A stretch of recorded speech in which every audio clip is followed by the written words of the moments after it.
नाज़रीन कराम, मुल्क की जो सूरत हाल है आप देखते हैं, रोज़ जलसे होते हैं, ज़ोरदार जलसे होते हैं, बड़े बड़ा मजमा आता है, नारे लगते हैं, इल्ज़ामात लगते हैं, लेकिन मुल्क का क्या बनेगा? कोई कहता है जल्दी इलेक्शन होगा, कोई कहता है जल्दी इलेक्शन मुमकिन नहीं है, कोई कहता है इलेक्शन में मसले का हल है, कोई कहता है इलेक्शन मसले को और भी गंभीर कर देगा। पंजाब में अभी तक हुकूमत जो है स्टेबल नहीं हो सकी। पूरे मुल्क की हुकूमत भी स्टेबल है कि नहीं है ये कुछ नहीं कहा जा सकता। सदर अपना आइनी इख्तियार इस्तेमाल कर रहे हैं और हुकूमत जो है वो बहुत सी बातों पे मोहताज हो गई है। वसात के तौर पर पंजाब का गवर्नर जो है बहुत अरसे से नहीं है, यानी जो है वो तो है ही है, लेकिन लाख कहें कि है कि नहीं है, उनको बरतरफ किया जा चुका है या उनकी छुट्टी कराई जा चुकी है, लेकिन सदर अभी उस आर्डर को रोके हुए हैं। इस पूरी सूरत हाल में मुल्क का क्या बनेगा? हम इलेक्शन में लगे हुए हैं कि हमने जीतना है, हमने इक़्तिदार में आना है, हमने इनको इक़्तिदार से निकालना है, इन्होंने इक़्तिदार में रहना है, दूसरों को नहीं आने देना, उनकी छुट्टी करा दी है। और दूसरी तरफ मुल्क की मीशत का ये हाल है कि कशकोल लेकर फिर रहे हैं और वज़ीर आज़म खुद ये कह रहे हैं शहबाज शरीफ साहब कि कब तक हम कशकोल लेकर फिरते रहेंगे। और आज तो मुझे एक बात और भी नज़र आई कि सी पैक को दोबारा रिवाइव करना आसान नहीं है। ये बात वज़ीर आज़म ने कही है और मामूली बात नहीं। असल मसला ये है कि हम IMF के साथ और दूसरी मगरबी ताकतों के साथ अपने ताल्लुकात बेहतर करते हुए सी पैक से कितना इस्तेफादा कर सकते हैं। तवक्को थी कि ये हुकूमत आई है तो इस हुकूमत के चूँकि ताल्लुकात चीन के साथ अच्छे हैं, बेहतर हैं, सी पैक के बारे में ये पायनियर हैं, इन्होंने आगाज़ किया था, तो शायद ये कुछ कर सके। मुझे शहबाज शरीफ इस मामले में भी कुछ ज़्यादा उनका ज़्यादा अच्छा तासुर नज़र नहीं आया। सारी सूरत हाल हमारी मीशत की, हमारे मुल्क की हालात की, हम किस तरफ जा रहे हैं, डायरेक्शन किसकी क्या है, हुकूमत क्या चाहती है, अपोजिशन क्या चाहती है और वो कुव्वतें क्या चाहती हैं जो सियासी हैं, लेकिन वो भी स्टेक होल्डर्स हैं। मैं यही कहूँगा स्टेक होल्डर्स हैं। ये कुछ बात पता नहीं चल रही। एक कन्फ्यूजन का मरहला है, क्या होने वाला है। बात हम अपने दो रहनुमाओं के साथ शुरू करते हैं। सेनेटर राना मकबूल साहब हैं, पाकिस्तान मुस्लिम लीग के रहनुमा हैं, और उनसे बात करेंगे। और साथ ही आफ्ताब जहांगीर साहब हैं जो तहरीक इंसाफ के रहनुमा है, कराची से हैं। इन दोनों से हम गुफ्तगू आगाज़ करते हैं। उसके बाद हमारे साथ और भी तजिया नगार शामिल होते जाएंगे, उनसे गुफ्तगू करेंगे। राना साहब, मैं पहले बात आपसे आगाज़ करना चाहता हूँ जी। आज शहबाज शरीफ साहब ने एक जोहराना दिया था और उसमें जोहराना कह लीजिए या ये कह लीजिए कि कोई 100 के करीब जर्नलिस्ट जो थे वो शरीक थे और मुख्तलिफ चीज़ों पर गुफ्तगू भी हुई, बहुत से मामलों पर बात भी हुई। लॉन्ग टर्म प्लानिंग नज़र नहीं आती हमारी किसी भी पार्टी की। सब या तो इलेक्शन को देख रहे हैं या ये सोच रहे हैं कि जितना वक्त मिला है इसमें हम क्या कर सकते हैं शॉर्ट टर्म में, और वो क्या कर सकते हैं इसमें भी डायरेक्शन नज़र नहीं आती। दोनों पार्टियों की, तीनों पार्टियों की ही नहीं बल्कि वो चौथी पार्टी की जो कि गैर सियासी है, वो कुव्वत भी, वो भी कोई डायरेक्शन लेस नज़र आती हैं। क्या बन रहा है मुल्क का जी? देखें जी, एक ये नाजुक मरहला ज़रूर आया है और जो गवर्नमेंट चीफ साहब का उनकी कंट्रीब्यूशन जो है वो सबको इल्म है, तो इसलिए ये एक क्राइसिस की सिचुएशन तो है, लेकिन विजडम के साथ, इमेजिनेशन के साथ, एक्सपर्टीज के साथ, बहादुरी के साथ ऐसी सिचुएशन के साथ जो कॉम्बैट किया जाता है। इसलिए मैं हमेशा भी ये समझता हूँ, कभी ज़रूर लगता ऐसे है कि चैलेंज बहुत बड़ा है और है भी, लेकिन ये इंशाल्लाह बाय एंड बाय इस पे मैनेज कर लिया जाएगा। और ये नहीं हो सकता, आप मैदान छोड़ के तो नहीं भाग सकता ना कोई, इसलिए we have to fight back and we have to struggle against all these odds. जैसे आप फरमा रहे हैं कि अब उनका प्रोग्राम भी है चाइना जाने का, ये अब परसुएशन की और एक तरह से मेहनत करने की ज़रूरत है गवर्नमेंट को भी और गवर्नमेंट के सारे जो लोग उनके साथ काम कर रहे हैं, हमारी जो फॉरेन ऑफिशियल्स हैं उनको भी एक नए सिरे से नए डिटर्मिनेशन के साथ ये मेहनत करने की ज़रूरत है, मुख्तलिफ कंट्रीज़ के साथ और मुख्तलिफ जो दोस्त ममालिक हैं उनके साथ, और स्पेशली जो आपने सी पैक कहा है, मैं इससे मायूस बिल्कुल नहीं हूँ। China will be brought around, क्योंकि चाइना के साथ बहुत बदसलूकी की गई है। जब हमारे दोस्तों ने, जब हालांकि उन्होंने इतना कोऑपरेशन किया और कितने बिलियन डॉलर, 63 बिलियन डॉलर का उन्होंने कहा और पहुंचा भी, और उनके प्रोजेक्ट भी शुरू हो गए, तो कुछ यहाँ हमारे फलसफा दान उठे, उन्होंने कहा कि सी पैक में ये नक्शा और सी पैक के, यानी ये कि जो फॉर्मर गवर्नमेंट है मियां नवाज शरीफ की, उसको कहीं क्रेडिट न मिल जाए, ये छोटी सोच है। तो इस वजह से ये बॉटल नेक्स पैदा हुई हैं, लेकिन ये इरिटेंट्स आहिस्ता आहिस्ता इंशाल्लाह दूर होते जाएंगे। और दूसरा आप जो फरमा रहे हैं कि इलेक्शन तो बाहर सूरत है, वो तो करना चाहिए और करना पड़ेगा, लेकिन उसके लिए आपको 8, 9, 10 महीने जो है मिनिमम इंतजार करना इसलिए जरूरी है कि आपको पता है कि सुप्रीम कोर्ट में इलेक्शन कमिश्नर को, चीफ इलेक्शन कमिश्नर को, बल्कि सारे कमीशन को तलब किया गया था। उन्होंने को 1 महीना पहले एक स्टेटमेंट भी दिया कि हम 7 महीने से पहले इलेक्शन नहीं करवा सकते। उसकी वजूहात भी उन्होंने एक्सप्लेन भी किया सुप्रीम कोर्ट को। इसलिए ये जो उनके कुछ कॉन्स्टिट्यूंसीज के इशू हैं, कुछ और इश्यूज हैं, जब वो हो जाते हैं 7 महीने में तो इलेक्शन अनाउंस हो जाएगा। ज़्यादा से ज़्यादा 3 महीने और लग जाएंगे, तो इलेक्शन तो बाहर सूरत होना है। और बाकी ये जो आप महसूस कर रहे हैं कि जो एजिटेशन की फिजा बनाई जा रही है, ये बहुत दफ़ा बनती है मुल्कों की तारीख में। हमारी मतलब टेनोर में बड़ी दफ़ा बनी है और बड़ी दफ़ा वो सेटल भी हुई है। तो इतना ज़्यादा इसमें परेशानी वाली बात इसलिए नहीं है कि ये क्राउड मैनेजमेंट और बाकी इशू तो शायद हो जाएंगे। लेकिन ये जो आप कह रहे हैं कि जो रोटी रोजी का मामला है लोगों का, रोज डेली आटे का मामला है, उसके लिए आप देखते हैं प्राइम मिनिस्टर आप लगे हुए हैं और इंशाल्लाह 2-4 दिन में सूरत हाल बेहतर होती जाएगी। क्योंकि इतना बड़ी जो बॉटलनेक्स आई है, जो इतनी रुकावटें बड़ी बड़ी खड़ी की गई हैं, बदकिस्मती की बात यह है कि फॉर्मल गवर्नमेंट किसी मिशन में कामयाब हुई नहीं, एक में कामयाब हुई है। गालियां, बदकलामी, हाँ जी, और ऐसे ऐसे नई अख्तराएं निकाली हैं उन्होंने लोगों के ऊपर उनका दिल दुखाने के लिए। वो तो कमाल कर गए वैसे। बाकी जो आप देखते हैं सारा काउंटर प्रोडक्टिव हुआ है। इस वजह से ये मिशनरी जील के साथ काम करने की जरूरत है और इंशाल्लाह काम होगा। ये हर जगह ये कहते हैं जी छोटे छोटे जो हैं ग्रुप्स हैं, जो भाई दुनिया के बहुत सारे मुल्कों में कोलिशन गवर्नमेंट्स चलती हैं। ये तो बड़े सिचुएशन अच्छी है जिसे हम कहते हैं कि यूनिटी इन डाइवर्सिटी। ठीक बात। तो ये बहुत सारे डिसेंटिंग ग्रुप्स हैं, उनको इकट्ठा कर लिया गया है। अच्छा है, उनको लॉन्च कर दिया गया है to serve the people and serve the community and serve the nation. ठीक बात। इसलिए ये मुश्किल जरूर है, बट इंशाल्लाह we will overcome this difficulty. जी, आफ्ताब जहांगीर साहब, मैं आपसे भी, हफीजुल्लाह न्याजी साहब भी हमारे साथ शामिल हो चुके हैं, वो भी हमारी गुफ्तगू सुन रहे हैं, उनको भी मैं शामिल करूंगा। वो भी आज उस जोहराने में कह लीजिए या ब्रीफिंग में कह लीजिए शरीक थे जिसका मैंने तज़किरा किया है, जहां शहबाज शरीफ साहब से बहुत से सवाल पूछे गए।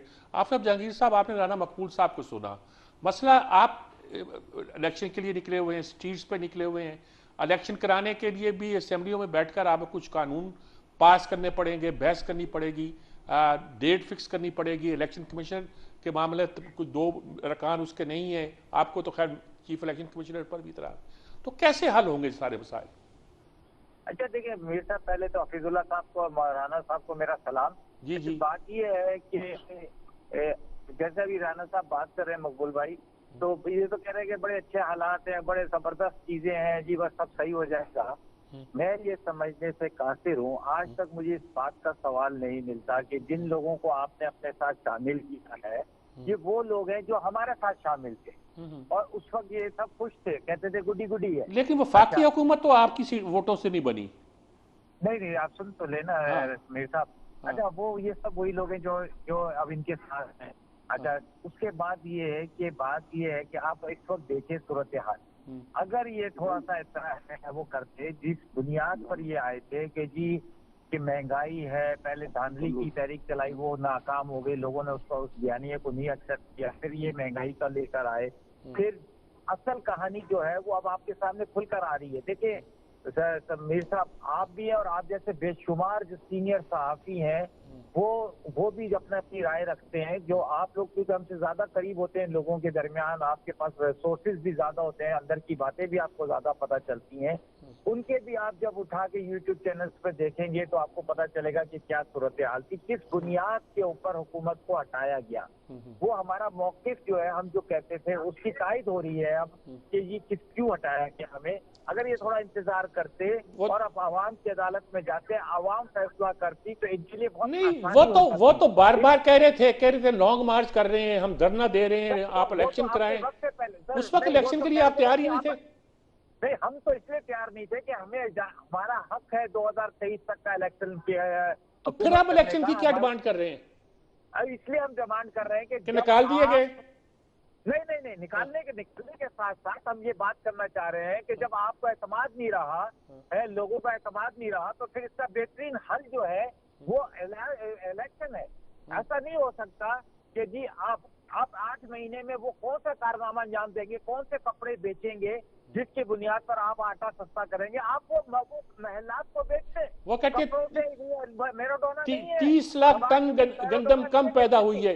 आप कहते थे बम्पर क्रॉप हो रही है, वो कहते हैं 30 लाख टन कम पैदा हुई है। मीर साहब, आपने भी बड़े बात सुनी राणा साहब की, मैंने भी इत्मीनान से बात सुनी है, तो आप मेरी भी सुन लें। मैं आपको सुन रहा हूं, बिल्कुल। देखा होगा कि मैराडोना की जो शर्ट है वो $1.5 अरब की बिक गई है, तो उन्होंने सोचा कि मेरी भी शर्टें जो है वो $1.5 अरब की बिक जाएंगी, तो अब मैं ले जाकर जो है वो वहां पर लोगों को आटा सस्ता दे दूंगा। तो भाई आपको महलात बेचने पड़ेंगे।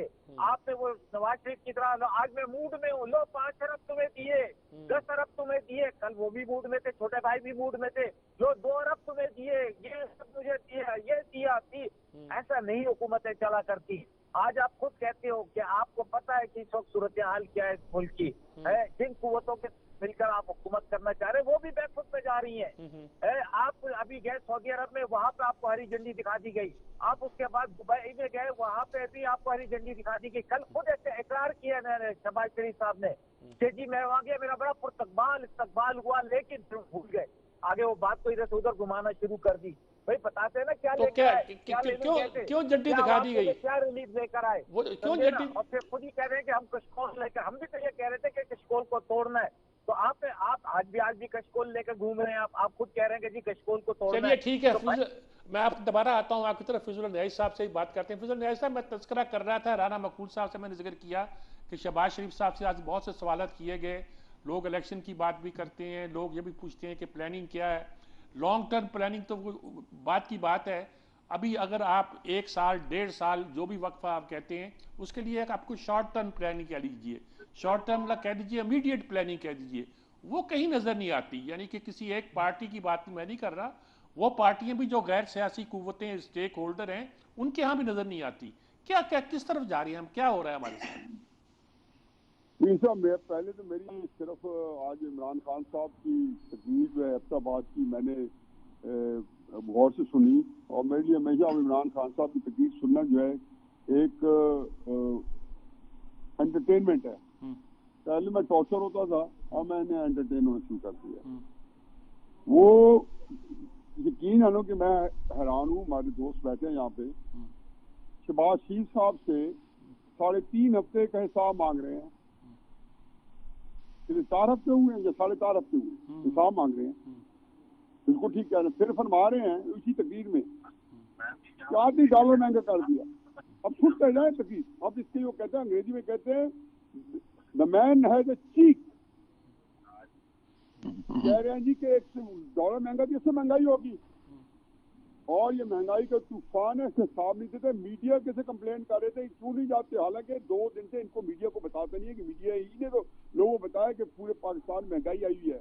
तो क्या इमरान खान साहब तो खुद भी कह चुके हैं, मैं भी अपने बारे में यही कहता हूँ कि मुझे ना टमाटर का रेट पता है, मुझे मीडिया बताता है, क्योंकि मेरा ये इशू नहीं है, न इमरान खान साहब को पता है।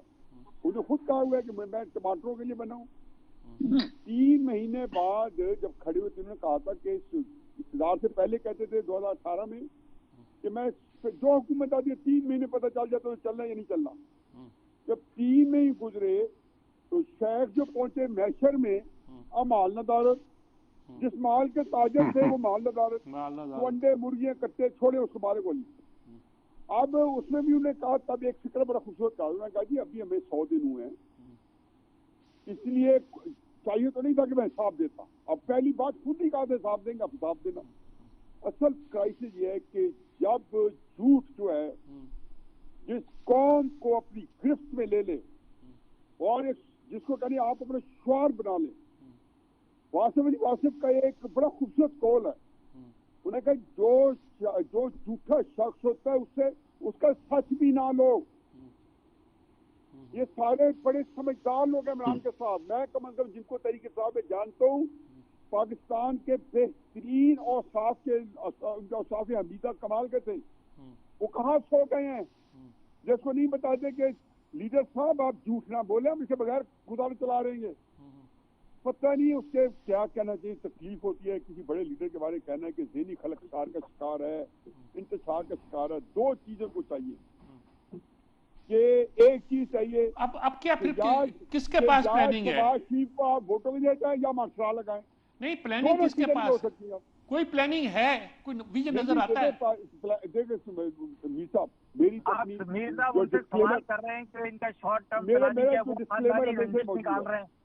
मेरे सैफुल्लाह नियाजी भाई मेरे दोस्त है, मोहतरम है, वो खानदानी रंजिश निकाल रहे हैं। वो भाई आपसे जो सवाल मीर साहब ने किया उसका जवाब औरतों वाली बातें कर रहे हो, खुदा के बाद क्यों औरतों वाली नियाजी भाई ऐसी बात ना करें ना यार। वो दिल्ली की ख्वातीन को क्यों आपने दीवार की तरह झगड़ा शुरू कर दिया? मैंने आपको जो बात की है, अगर मैंने गलत की है तो अच्छा इनकी बात सुन ले। मैं आपकी तरफ ही आऊंगा, आफ्ताब जहांगीर साहब आपकी तरफ ही आऊंगा। राना मकबूल साहब सुन रहे हैं? भाई मेरी बात सुने, भाई मेरे भाई, मेरे प्यारे भाई, मेरी बात तो सुने। क्या लेकर बैठ गए? मेरे भाई, मेरी बात, मैं जानू और मीर साहब जाने। अब आप तो अब मेरी बात सुने ना आप।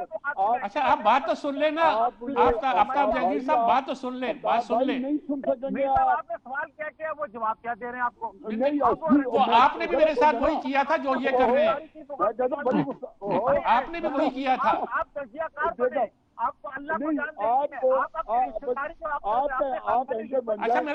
मैं वक्फा ले लूं, क्या करूं मैं, मुझे बताइए। नहीं वक्फा आप ले या ना ले, आप वक्फा बेशक ले। इनसे आफ्ताब जहांगीर साहब जो है भले माने, मैं अर्ज करूं मीर साहब, राना मकबूल साहब की बात सुने जरा। राना मकबूल साहब एक बात करते हैं कि मैंने गलत बात कौन सी की है आफ्ताब साहब? आप कह रहे हैं मैं जानू, हमें सब जाने। अच्छा एक मिनट आप दोनों ऐसी आप एक ऐसी लो लेवल की गुफ्तगू शुरू कर अच्छा आप दोनों अगर चुप करें। आप सबकी माँ से झगड़े हैं, आप अपनी बहन से झगड़े हैं, ये कोई बात है? आपके फैसले के बारे में सवाल ही नहीं हुआ। जी आप तो भाई माने कोई हफीजुल्लाह न्याजी साहब, आफ्ताब जहांगीर साहब 1 मिनट के लिए खामोश हो। मैं राना मकबूल साहब से कहता हूं कि एक मिनट ठहरिए। राना मकबूल साहब आप क्या कहते हैं सारी सूरत हाल पर? अर्ज करता हूँ। हाँ जी राना साहब। जी मैं अर्ज करता हूँ, आफ्ताब साहब जो उनके दोस्त जो है ना, उनमें कुव्वत बर्दाश्त की भी बहुत कमी हो चुकी है। कि इनके रहबर रहनुमा दिन रात गालियों में बात। आफ्ताब साहब आप बात सुन ले, अब बात सुन ले ना। अब और गुफ्तगू का अंदाज जो उन्होंने पैदा कर लिया है, और जो अपने वर्कर्स को प्रीच करते हैं कि उनको मारें, इनको पकड़ें, उनको, ये कोई फसाद फिल अर्ज करने का इनका प्रोग्राम है, लेकिन हो नहीं सकेगा। क्योंकि दूसरी तरफ भी तो लोग लावारिस नहीं बैठे हुए ना। जब रिएक्शन आएगा तो फिर मुश्किलात इनके लिए भी होंगी। मैं जो बात हो रही थी ना जी कि जी प्लान क्या है, प्लान तो है कि जैसे मैंने पहले अर्ज किया है, इलेक्शन होगा जैसे इलेक्शन कमीशन ने कहा है सुप्रीम कोर्ट में। अगर ये समझते हैं कि सुप्रीम कोर्ट में उन्होंने बयान दिया है, गलत दिया है, they should make a petition before the supreme court. ठीक बात। ये चले जाएं कि जी इलेक्शन कमीशन पाबंद है 3 महीने में कराने का, तो वो तो नहीं करा रहा, तो वो उनसे एक्सप्लेनेशन कॉल करें कि क्यों नहीं करा रहा है, क्योंकि वो तो खुद कहते हैं कि अकॉर्डिंग टू द कॉन्स्टिट्यूशन हमने काम लेना है। अगर उनके पास कोई रीजनेबल एक्सप्लेनेशन नहीं है तो इलेक्शन कमीशन को डायरेक्शन दे देगा सुप्रीम कोर्ट। ठीक बात। अगर उनके पास जेन्युइन एक्सप्लेनेशन है जो उन्होंने कही है और प्लॉजिबल बात बनती है, तो फिर 7 महीने बोलेंगे।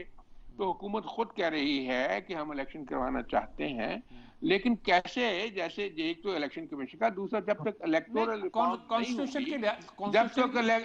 रिफॉर्म नहीं होंगी तब तक इलेक्शन नहीं होगा। इसलिए कोई 3-4 महीने ज्यादा लग जाएंगे, 6-7 महीने भी नहीं। वो तो एक बात है कि अगर इलेक्शन कराने का मूड हो, वरना 14 महीने इस गवर्नमेंट के पास मौजूद हैं कि ये 14 महीने तक रह सकती है कम से कम। उसके बाद इंटरिम गवर्नमेंट आएगी। मीर साहब जो है ना हमारे सारी मेन लीडरशिप का, वहां से भी यही साहब का भी यही है कि इलेक्शन हमें जल्दी से जल्दी कराना है। ठीक बात है। वैसे मैं कह रहा हूं फिजिबिलिटी भी तो देखनी है ना हमें। वो आपकी बात सही है। चलिए मैं राणा साहब एक वक्फा लेता हूं, वक्फे के बाद मैं दोबारा आता हूं, क्योंकि बात हमने खासी लंबी कर दी है। एक वक्फे के बाद हाजिर होते हैं, बात को शुरू करते हैं। सलमान आबद साहब भी फिर हमारे साथ शामिल होंगे इस गुफ्तगू में, देखते हैं वो क्या कहते हैं। एक वक्फा देते हैं।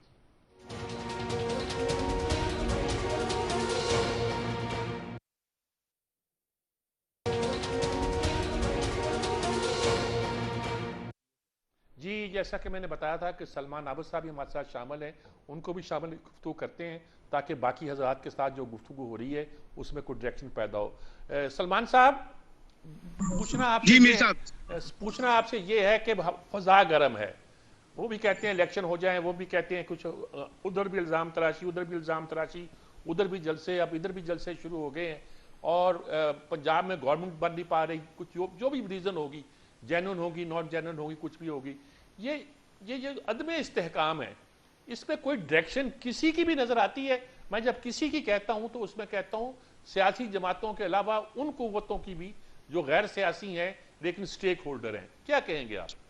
देखिए मीर साहब, आपने खुद ही बहुत अच्छी बात कह दी है कि इस वक्त जो बहुत ज्यादा सियासी महाजराई या ज्यादा पोलराइजेशन हमें नजर आ रही है, चाहे वो हुकूमत है, चाहे वो अपोजिशन है, चाहे वो आपके इंटेलेक्चुअल्स हैं, मीडिया है या हमारी इस्टेब्लिशमेंट है, ये किसी भी तौर पर हमारी सियासत और जमहूरियत और मुल्क के मफाद में नहीं है।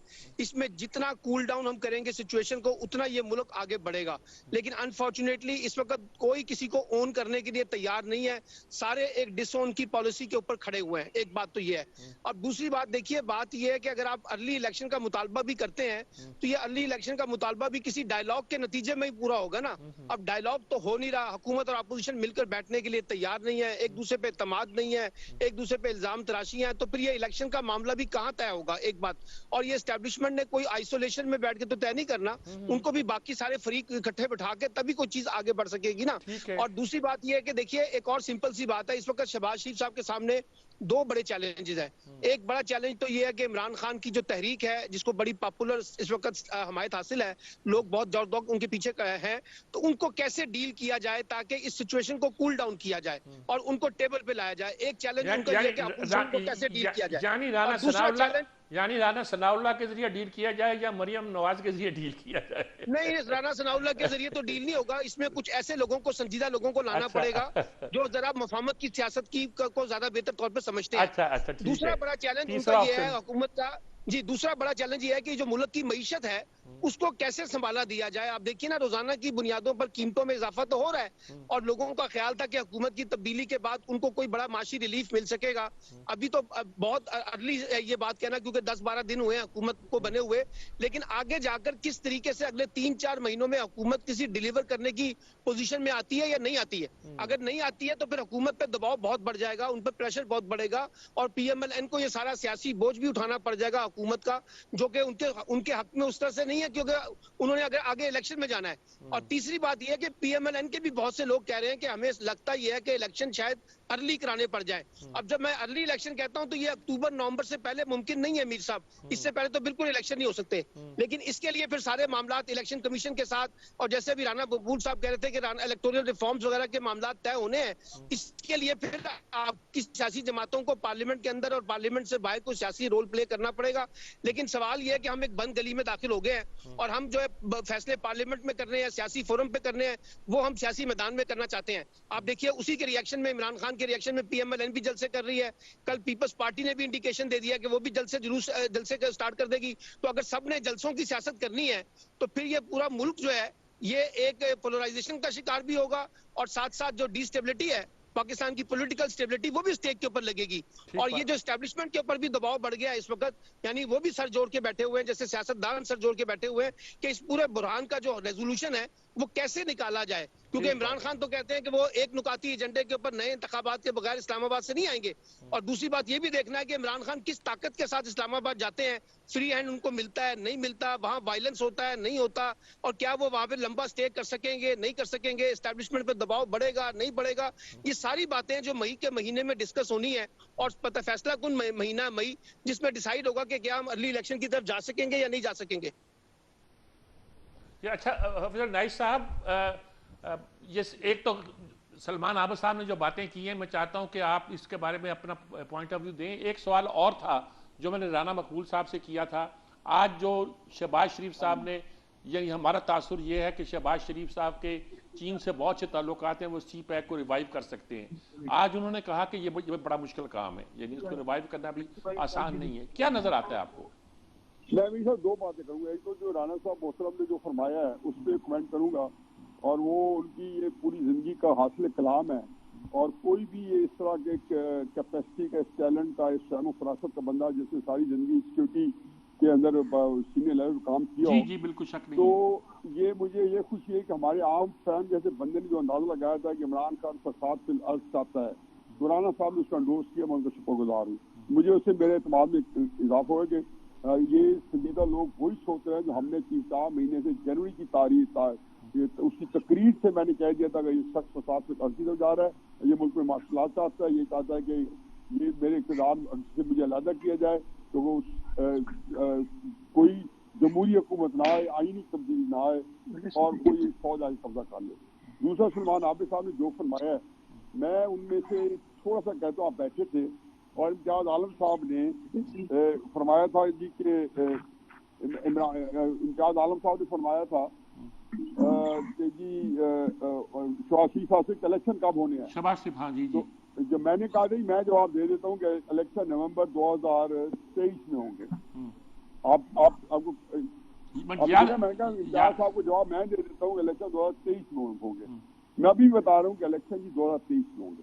अब कोई समझ ले इमरान खान। अच्छा, ये बातें तो आपकी हो गई, आप ये बातें हो गई। मैं कहता हूँ कि उसमें एक और इम्पोर्टेंट बात है, मैं एक और इम्पोर्टेंट बात जो वो करनी जरूरी है। बाकी जो लोगों को तलकीन कर रहे हैं ना, उसको उसका एक मुजाहरा वो देख चुके हैं। शाहजेन बुख्ती के बाल को हाथ लगा, रोजा रसूल सल्लल्लाहु अलैहि वसल्लम की बेहुरमती पे अभी जवाब नहीं आया, वो भी आएगा, अल्लाह रहम करे, क्योंकि बड़ा वो लिखल जवाब होता है। और वो मेरे जैसा बंदा जो नहीं होता, ये फिर तो मुमताज कादरी टाइप जो साथ ही राना साहब अल्लाह रहम करे। लेकिन 22 करोड़ लोगों में मैं हमेशा कहता था, मैं सलमान ताजकीर को ये बात उसके मुंह पे गई थी पीसी में, एक दफा हम डिनर पे करते थे, मैं कहा सलमान भाई ये आप 18-19 करोड़ में से मत सोचें कि हर बंदा आप रेट नहीं करेगा। ये हुर्मतें जो होती हैं लोगों को, पता कितने कितने बंदे हम जो है झुके डाल चुके हैं, मुझे उससे भी गर्द नहीं है।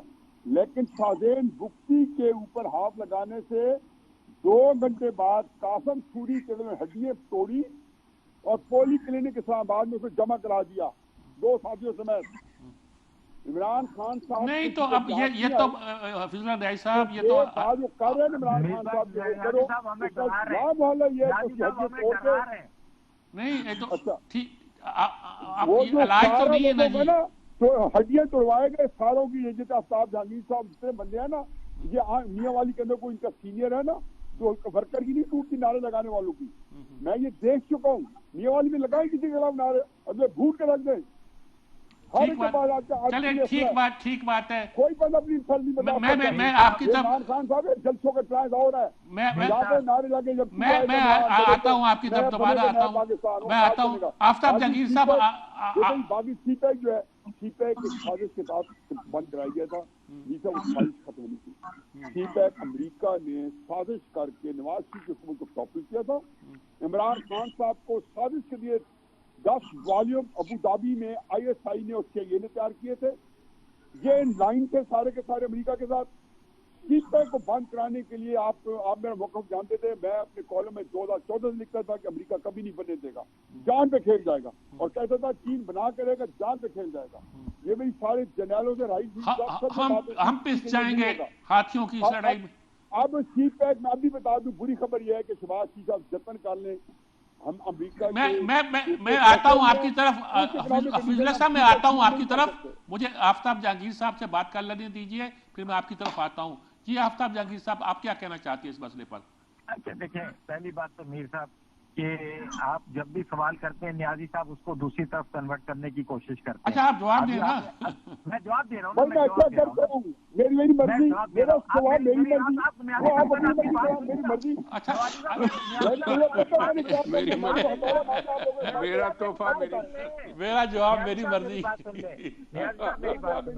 आपने कहा कि जी हड्डियां तोड़ दी जाएंगी, पोली क्लिनिक में जमा करा दिया जाएगा, है आपने ये कहा।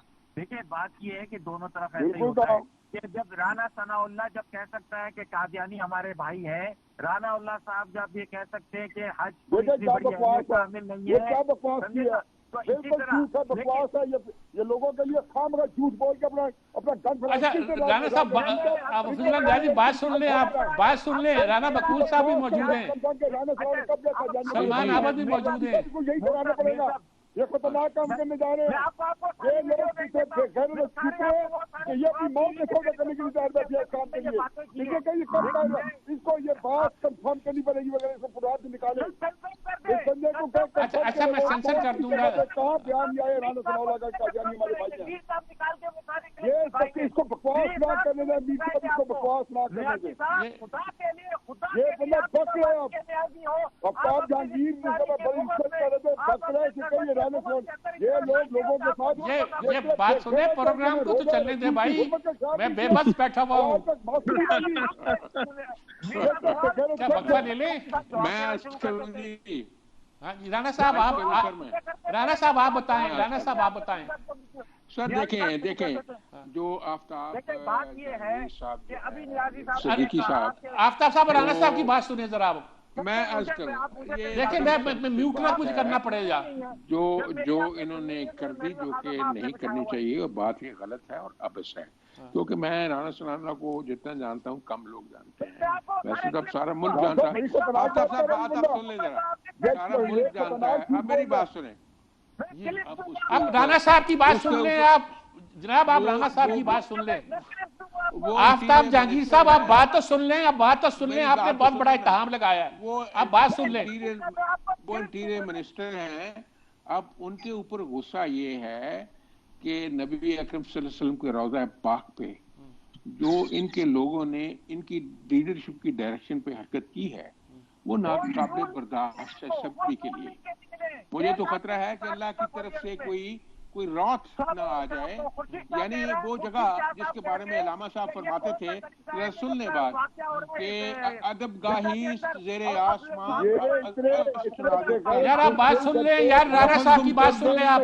आफ्ताब जहांगीर साहब ये बात तरीका गलत है, आप बात सुने, किसी की बात नहीं सुन रहे आप। हफीजुल्लाह न्याई साहब आप भी बात सुन ले। राणा साहब अदब गाही ज़ेरे आसमान नफस गुम करदा मी आए जग बाग लीला। एक अदबगाह है, आसमान के नीचे है, लेकिन अर्श से ज्यादा नाजुक है। यहाँ तो जुनैद बायजीद और जुनैद बगदादी और बुस्तामी जो हैं, बायजीद बुस्तामी अपना सांस बंद करके आते हैं। ये उसका तबर्रुक है। और इन लोगों ने जो जाके वहाँ खिलवाड़ किया है, तो क्या उसके ऊपर कोई एक्शन ना लिया जाए? इन लोगों ने तो बर्बादी कर दी है दीन की भी, और नबी सल्लल्लाहु अलैहि वसल्लम के रोज़े के ऊपर जो उन्होंने हरकत की है, अल्लाह माफ करे, ये जो पागल हो चुके हैं, ये को अक्लमंदों वाली काम करते हैं।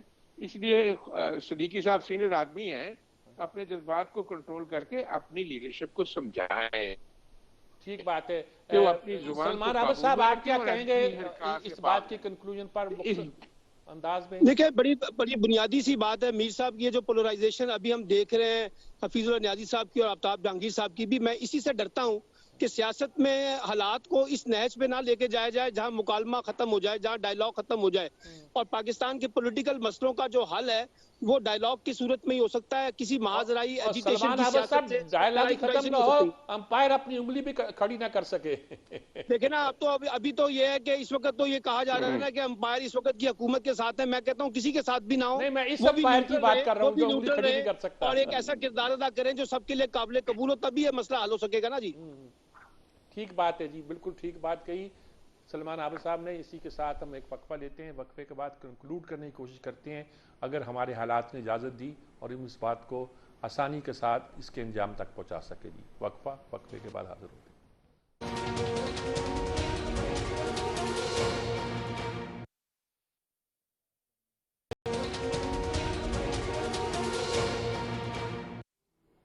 जी नाज़रीन कराम, हम गुफ्तगू कर रहे हैं और चाहते हैं कि अब किसी के नतीजे तक पहुँचे, इज़्दाल के साथ बात करें। अगर गर्मी बढ़ जाए, इश्तियाल बढ़ जाए तो फिर बात हो नहीं सकती। आफ्ताब जहांगीर साहब, मैं सबसे पहले आप ही से कहना चाहता हूँ कि आप अपने पॉइंट ऑफ व्यू को, नुक्ता नज़र को ज़रा, मैं एहतियात के साथ तो नहीं कहता, ज़रा इस तरह बयान करें कि बाकियों के लिए भी सुनना आसान हो जाए। जी आफ्ताब जहांगीर साहब। अच्छा देखिए मीर साहब, मसला ये है कि अगर हम अपने पॉइंट पर रहें, आपके सवाल का जवाब मैं आपको दे सकूं। हो सकता है वो मेरा मुनासिब जवाब ना हो, लेकिन मैं आपके सवाल का जवाब दूं। लेकिन अगर मैं लेफ्ट और राइट की तरफ चला जाऊंगा तो वो फिर इसी तरह की सूरत हाल बनती है। मैं ये समझता हूँ कि इस वक्त जो पाकिस्तान की सूरत हाल है, इसका बेहतरीन हल जो है वो अर्ली इलेक्शन है। वो अनाउंस कर दें, चाहे वो कहें कि जी हम अक्टूबर में करवाना चाहते हैं, चाहे वो कहें हम नवंबर में कराना चाहते हैं, और ताकि ये कि लोगों को एक डायरेक्शन मिल जाए कि जी अक्टूबर में, नवंबर में, दिसंबर में इलेक्शन होंगे, अनाउंस कर दिया गया है। और 6-7 महीने का टाइम मांगा था सुप्रीम कोर्ट में, इलेक्शन कमीशन ने कहा कि हम 7 महीने से पहले नहीं करा सकते। इसका मतलब है कि 8 महीने के अंदर वो इलेक्शन करवा सकते हैं, तो उन्हें उस तरफ चला जाना चाहिए, क्योंकि यही वाइड आपके ख्याल में इसका हल अर्ली इलेक्शन है, और इलेक्शन यही है कि और उसके बाद आवाम की अदालत का जो फैसला हो उसको सब कबूल कर लें, सब कबूल कर। और फिर जो भी हुकूमत बनकर आए, चाहे वो नून लीग की हो, पीपल्स पार्टी, पीटीआई, किसी की भी हो, उसको अपना 5 साल का मैंडेट टाइम जो है, जो उसको मिला है मैंडेट, उसको पूरा करने का मौका मिले, ताकि वो अपनी जो भी पॉलिसीज अच्छी हैं, बुरी हैं, वो इम्प्लीमेंट कर सके, और मुल्क को एक अपने हिसाब से जो उसको समझती है कि ये तरीकेकार से हम इसको तरक्की दे सकते हैं, तो वो देनी चाहिए। ठीक, यही जी बिल्कुल ठीक है। सलमान आबद को बाद में देता हूँ। पहले हफीजुल्लाह नाजी साहब, आप अब इस पर क्या कहेंगे? इसी इत्तेदाल के साथ अगर आप बात कर लेंगे तो हमें आसानी होगी बात को आगे बढ़ाने में, और आपको सफर में आसानी होगी। जी मेरा क्या फरमाया? मैंने कहा कि आप इस पर क्या कहते हैं कि इलेक्शन जितनी जल्दी हो सके, सितंबर, अक्टूबर, ऐसे नहीं होता, क्योंकि इमरान खान साहब की ख्वाहिशात ऊपर नहीं चलना। बुनियाद इनिशियल प्रोग्राम नहीं था, इसी पे 7 महीने झगड़ा होता रहा पीडीएम में और पीपल्स पार्टी में, क्योंकि वो कहते थे जी कि इत्तेहादी नहीं आएंगे अगर हमने इलेक्शन जल्दी कराया। मियां नवाज शरीफ मसद था कि उधर से आप हुकूमत बनाए, उधर से असेंबली डिसॉल्व करें, इलेक्शन कराएं। इमरान खान साहब को कैसे रहे थे ना, वो जो इतने दूर देश और तारीख के जो इतने बड़े जो हीरो बन के आए हैं, अब को रास्ता निकल सकता है। कहा गया था कि आप इलेक्शन कराएं, इमरान खान क्यों नहीं कराता था? 7-8 महीने पहले क्यों नहीं कराता था? क्यों कराएं? जब ये बिलावल ने रैली निकाली, यार आफ्ताब जहांगीर साहब आप चुप करें ना, आप बात तो सुन लेना। यार इसको म्यूट करें, मुझे बात करने दे, इसको अपनी पड़ी हुई है। आफ्ताब साहब आप सुनते हैं बात, सब लोग मौजूद हैं। जी हाँ जी हफीजुल्लाह साहब, उस वक्त बिलावल ने रैली निकाली और कहा जी कि तुम्हारी वक्त है, रिजाइन करो और इलेक्शन कराओ, रिजाइन करो। रिजाइन वही था जैसे पहले उन्होंने किया, असेंबली डिसॉल्व कर तो ये करो।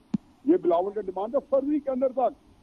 ये कहते थे अल्लाह तेरा लाख लाख शुक्र है। अब क्या करें? अब अगर इलेक्शन कराए जाए 7-8 महीने में तो पॉसिबल है। जो जायजा मैं बनाता हूँ, मुझे ना शहबाज से पूछना है, ना मुझे जन से पूछना, ना इमरान से पूछना। मैं आपको बता रहा हूँ कि जो जमीनी हकायक है, इलेक्शन जो है नवंबर 2023 से पहले अगर हो जाए ना, आप मुझे प्रोग्राम में कमी ना ले, मेरे साथ जो है ना नहीं ठीक होगी। आपकी बात मुकम्मल आ गई। अल्लाह आपका सफर सलामत गुजारे। दिन भी नहीं है मेरे पास, मैं पीर भी, मेरे पास मोकल भी नहीं है। नहीं ठीक बात है, ठीक बात है। अल्लाह आपका सफर सलामत गुजारे। बहुत मैं समझ गया जी। सलमान आबद साहब आप क्या कहते हैं? देखिए मीर साहब, बात तो ये है, बड़ी सादी सी है कि अगर आप इलेक्शन के हवाले से, चाहे वो 2023 में हो, जाके किसी भी महीने में, या 2022 में हो, ये डिपेंड करता है इमरान खान की मूवमेंट के ऊपर कि वो कितना बड़ा दबाव डालती है अवामी इस्टेब्लिशमेंट के ऊपर भी और हुकूमत के ऊपर भी, एक बात। और दूसरा, ये हुकूमत अगले 3-4 महीनों में किस अंदाज से चल पाती है, वो डिटरमिन करेगा कि इलेक्शन अर्ली होंगे या नहीं होंगे। अगर हुकूमत से मईशत ना संभली तो आप देखिएगा यही हुकूमत जो है फौरी इलेक्शन की तरफ जाएगी। मुझे लगता ये है कि नवंबर 2023 जो हफीजुल्लाह नाजी साहब बात कर रहे हैं वो बहुत दूर है। उससे पहले पाकिस्तान का सियासी बुरहान इस नहज पे पहुंचा हुआ है जहां कोई बड़ा फैसला हुकूमत को, एस्टेब्लिशमेंट को और अपोजिशन को मिलकर करना होगा। मिलकर करना होगा, ये बात ठीक है। राना साहब क्या कहेंगे आप इस पर, सूरत हाल पे? आमिर साहब, सूरत हाल जो है इंशाल्लाह बेहतर होगी। और जो इलेक्शन कैसे देख रहे हैं आप? जल्दी देख रहे हैं, लेट देख रहे हैं? मैं अर्ज कर रहा हूँ, अभी आपने उनकी प्रेस रिलीज अभी आई है, वो देखी होगी, अभी आपके नोटिस में शायद नहीं आई। उन्होंने अपना पैगाम जो दिया है, स्टेक होल्डर जिनकी आप बात कर रहे थे, उन्होंने पैगाम ये दिया है कि आप अपने कंडक्ट को दुरुस्त करें और बात करें। और मैं समझता हूँ कि ये सिचुएशन जो है ये मैनेज हो जाएगी। नो डाउट इकोनॉमिक चैलेंज सबसे बड़ा चैलेंज है, वो भी इंशाल्लाह सेटल डाउन होता जाएगा। इसलिए कोई मायूसी की बात नहीं है। रहा ये प्रेशर के समान आप साहब बात कर रहे थे, ये इलेक्शन प्रेशर के नीचे नहीं होने हैं, ये इलेक्शन जो है ये कानून के मुताबिक होने हैं। इसलिए ये जो प्रेशर बढ़ा रहे हैं, ये प्रेशर की खुद बहुत भूख निकल जाएगी। इसके बहुत सारे ये प्रेस रिलीज आपने अभी देखा है, अभी आपके साथ खास तौर से जब आप स्टेक होल्डर्स कहते हैं कि ये लोग बड़ी गैर जिम्मेवारी की बातें करते हैं हमारे मतलब भी, इनका सोशल मीडिया में, इसलिए मैं समझता हूँ उनकी भी शायद इसमें रोल होगा कि कोई किसी की सिचुएशन पैदा हो जाए जिसमें स्टेक होल्डर्स बैठ के कोई फैसला कर लें। तो इंशाल्लाह इसमें कोई एक तरह से जैसे इजमाई उम्मत हो जाएगा, फिक्र करने की जरूरत नहीं है, ये ठीक हो जाएगा इंशाल्लाह।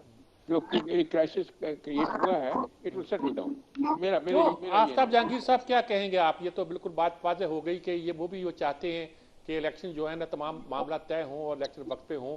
अगर वक्त पे इलेक्शन होते हैं तो कोई आपको कोई तावन करेगी आपकी पार्टी इसमें इलेक्शन वक्त में? देखिए मैंने तो आपको पहले भी ये बात कही, तावन करेगी, मैं तावन का लफ्ज़ इस्तेमाल कर रहा हूं। तावन भी करेंगे हम, बिल्कुल हम फेयर इलेक्शन की तरफ हम चाहते हैं कि फेयर इलेक्शन हो और जिससे ताकि जो भी जीत कर आए वो अपना मैंडेट पूरा करे, अपना टाइम पूरा करे और पाकिस्तान को एक अच्छी स्थिति की तरफ लेके जाए। ये हो नहीं सकता कि अब तो देखिए अब तो बहुत सारी चीजें वाज़ेह होती चली जा रही हैं। जो अभी जिस तरफ इशारा किया मकबूल साहब ने, जिस प्रेस रिलीज का मैंने वो देखा है और उन्होंने जो पैगाम दिया है वो भी आप सबके समझने के लिए काफी है, क्योंकि जो सूरत-ए-हाल इस वक्त बनी है उसके अंदर जिन का जो किरदार था उसकी वजह से मुल्क के अंदर पोलराइजेशन बढ़ी है। ऐसा नहीं हुआ कि जी लोग बड़े खुशी ये सारी चीजें एक्सेप्ट किए, लोगों ने एक्सेप्ट नहीं किया है।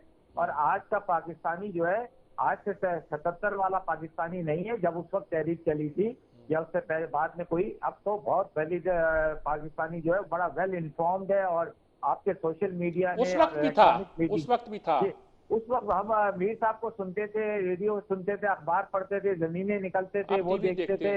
अब तो हम यूट्यूब चैनल्स देखते हैं, हम अब तजियाकारों को सुनते हैं, मीर साहब को सुनते हैं, उनसे अपने लिए स्कोप बढ़ गया है। क्यों सलमान अहमद साहब क्या कहेंगे आप कंक्लूडिंग बात कीजिए। देखिए फाइनली तो मसला यही है मीर साहब, पाकिस्तान की पॉलिटिक्स में स्टेबिलिटी आनी चाहिए और स्टेबिलिटी उसी सूरत में आएगी जब हुकूमत और अपोजिशन एक जिम्मेदाराना किरदार अदा करेंगे और इस्टेब्लिशमेंट भी उसमें अपना रोल प्ले करेगी। अगर सबने एक दूसरे के खिलाफ डंडा पकड़ लेना है और एक महाजराई को रास्ता इख्तियार करना है और अपनी अपनी बात को मनवाने के लिए कोशिशें करनी है तो फिर इससे ना तो सियासत मजबूत होगी ना जमहूरियत मजबूत होगी। मैं समझता हूँ यही चैलेंज है इस वक्त पाकिस्तान की सियासतदानों के लिए और इस्टेब्लिशमेंट के लिए कि वो एक ऐसा रास्ता इख्तियार करें जो पाकिस्तान को तरक्की की तरफ लेके जा सके। बिल्कुल ठीक बात है। सारी गुफ्तगू हमने की जी, एक एक बात पर तजिया किया। शहबाज शरीफ के आज के बयान से लेकर हमारे स्टेक होल्डर के आज के प्रेस रिलीज तक हर चीज़ का हमने जायज़ा लिया और इस सूरत पर पहुँचे कि इलेक्शन कराना इस मुल्क के लिए बहुत ज़रूरी है। कब होते हैं, 7 महीने में होते हैं या अगले साल होते हैं, ये हम कुछ नहीं कह सकते। इस सब इन्हिसार इस बात पर है कि मुल्क के हालात कैसे रहते हैं और इस बात पर है कि जो